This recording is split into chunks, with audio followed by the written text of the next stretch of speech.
নমস্কার, কেমন আছেন সবাই? চড়ুই বেতিতে সবাইকে স্বাগত জানাই। চলুন আজকে আমরা একটু বেলজিয়ামের অ্যান্টওয়ার্পেন থেকে ঘুরে আসি।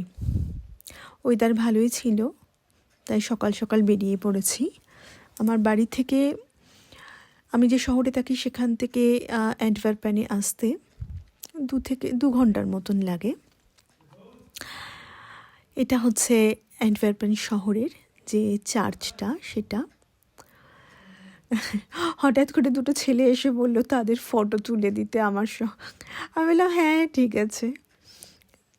তো আমার নিজেরও এই বয়সের দুটো ছেলে আছে, আমার এই সমস্ত দুষ্টুমি খুব ভালোই লাগে।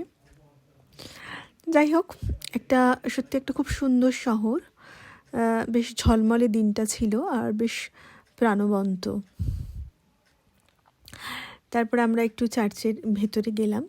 এখানে চার্চের ভেতরগুলো সব একই ধরনের। গোটা শহরটা বেশ ঘুরে দেখলাম। বেলজিয়ামে কিন্তু 3টে ভাষায় কথা বলা যায়: জার্মান, ফ্রেঞ্চ আর ফ্লেমিশ। তো যাই হোক, শহরটা ঘুরে দেখতে দেখতে কিন্তু মনটা পড়ে আছে সেই হীরের দোকানের দিকে। প্রথমে আমরা যেদিকে গেছিলাম সেদিকে ছিল না। তারপর যাই হোক, এখন তো নানা রকম অ্যাপ আছে, তার জন্য সব কিছু ম্যাপ সাথেই থাকে। শেষমেশ সেই হীরের দোকানগুলো খুঁজে পেয়ে গেলাম। পেয়ে যাওয়ার পর সেখানে লাইন দিয়ে এতগুলো দোকান, আর প্রত্যেকটাই হীরের গয়না। আমি তো মুগ্ধ হয়ে গেলাম, খুব সুন্দর লাগলো দেখে। তবে এখানে একই দিকে শহরের বিভিন্ন জায়গায় কিন্তু হীরের দোকানগুলো ছড়িয়ে নেই। একটাই রাস্তার ঠিক একটা দিকে সব পরপর প্রচুর হীরের গয়নার দোকান দেখলাম। আর হচ্ছে বেলজিয়ামের একটা যে খাবার, সেটা হচ্ছে, আমরা ফাস্ট ফুডই বলি, যে আলু ভাজা না, ফ্রিট, তো চিপস। এই খাবারটা এক এক জায়গায় এক এক রকম, কিন্তু আমরা জানি বেলজিয়ামের তার সবচেয়ে টেস্ট বেশি। যেটা সত্যি কথা বলতে আমাদের বাংলা ভাষায় আমরা বলি আলু ভাজা। তো সবচেয়ে যে আলু ভাজাগুলো সুন্দর খেতে, সেটা হচ্ছে বেলজিয়ামের।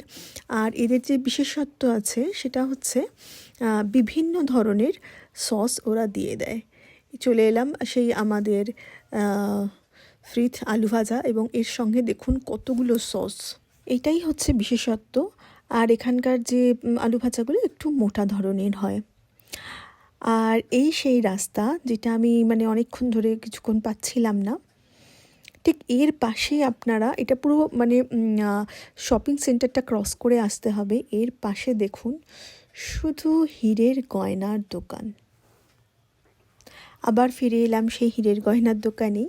ভালো থাকবেন সবাই, আবার দেখা হবে পরের ভিডিওতে। টাটা।